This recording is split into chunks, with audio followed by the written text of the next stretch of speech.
So your CAT results are out. Next what? We will know in this video. Hello everyone, this is Devan and welcome to another video of MBA Talks. For those of you who are coming to my channel for the first time, I make videos for MBA aspirants, MBA students and MBA professionals.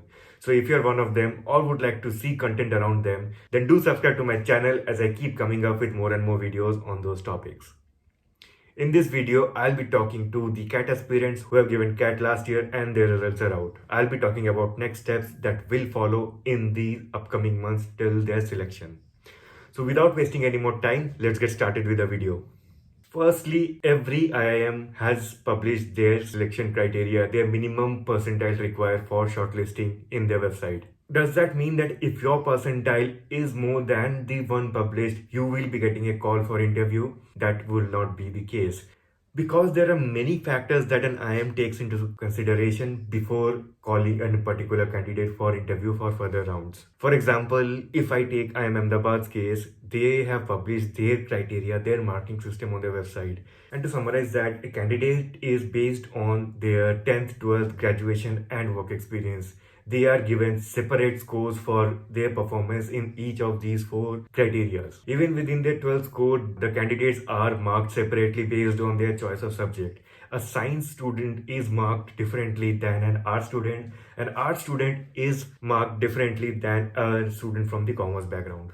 And in case of graduation, there are 6 categories in which a candidate is judged depending on your graduation subject, whether it is engineering or bachelor's in economics or arts or surgery, whatever it may be, you will be marked differently from your peers. So it does not mean that if you have got 75% being an engineering student, you will be given the same score as that of an economic student or a psychology student. That may not be the case because their academic criteria is different from yours. And after giving the scores in each of these 4 criteria, an aggregate score is formed. Now all these scores are added up to give a composite score, and that score is then normalized. And the scores are normalized by dividing your score by the average of top 50 candidates, after which the candidates are shortlisted and are given a call for the further round, and the number of candidates selected are based on several criteria. Now if all of this seems confusing to you, you can check their website for further clarity, or you can comment down below. I'll try to make a video simplifying this admission criteria of IIM Ahmedabad.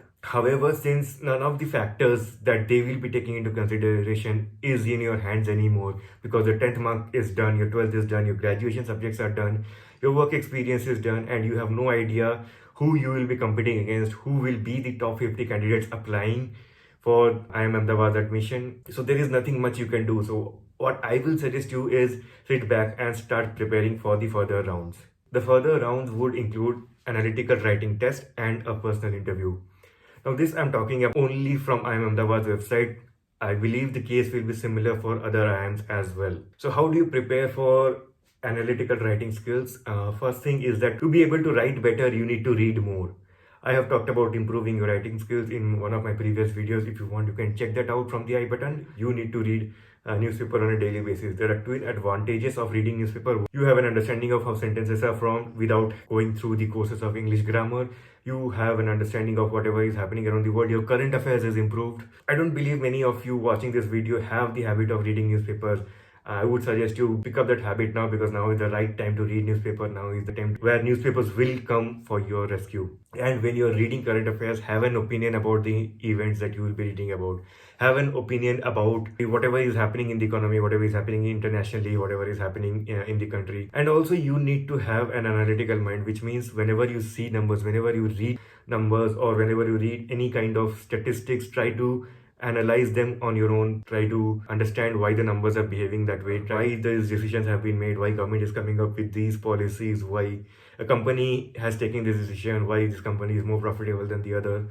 Try to ask questions, try to understand it, try to read more. The more you read, the better writing ability you will be able to get. Now coming to the personal interview. In personal interview, there are 2 kind of candidates. One who have a relatively smooth experience and are able to tackle the questions asked by the interviewers, and the second category of students who have a devastating experience in their personal interview. There are the second category of students, the second group of students are significantly large in number. Chances are that I'm not scaring you, chances are that you will be falling in the second category. However, there are ways in which you can safeguard yourself. There are ways in which you can prepare yourself better for the interviews. In order to prepare better for the interviews, you need to know, firstly, interviewers know everything. Do not try to bluff them. The interviewers have read your CV before you joined, have gone through your marks before you enter the room. So they know you in and out in some way. They want to understand you. In that scenario, if you try to bluff them, if you try to be over smart, or if you think they won't catch your bluff, they will call out on your bluff. So do not try to bluff them, do not try to bypass the question, try to face it. And if you don't know, just accept that you don't know with a smile. Be very, very thorough with your grad subjects and projects. There are a few important subjects, few important theories in your graduation that everybody knows about or everybody has some idea about. Know those very, very well.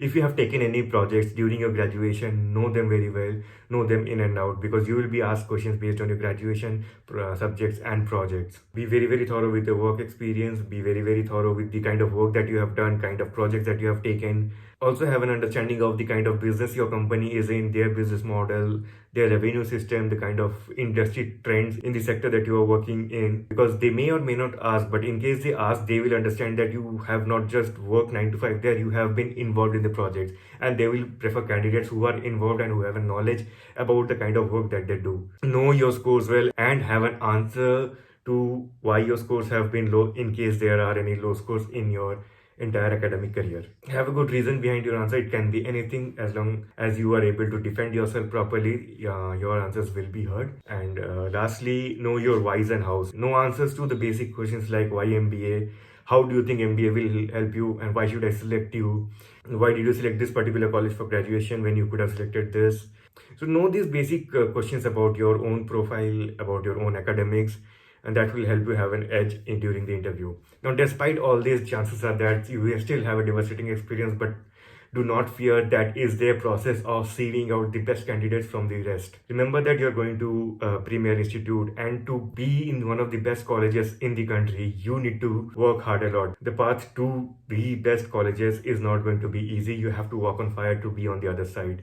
And trust me, it is worth the experience, it is worth the hard work once you get into an IIM. And if you want one-on-one interview with me, then do reach out to me via email or LinkedIn. I respond to all the aspirants that reach out to me, and I do conduct one-on-one sessions. If you want to reach out to me after you get a call from any particular IIM, or if you want to reach out to me now, I'll be available till the time you are selected. So do reach out to me. I'll be happy to help you out. If you're liking this video so far, then do hit the like button and subscribe to my channel if you haven't already. That gives me a boost to come up with more and more videos for you. Also comment down below if you have any concern or query regarding your selection process, regarding how to prepare for CAT or prepare for interviews.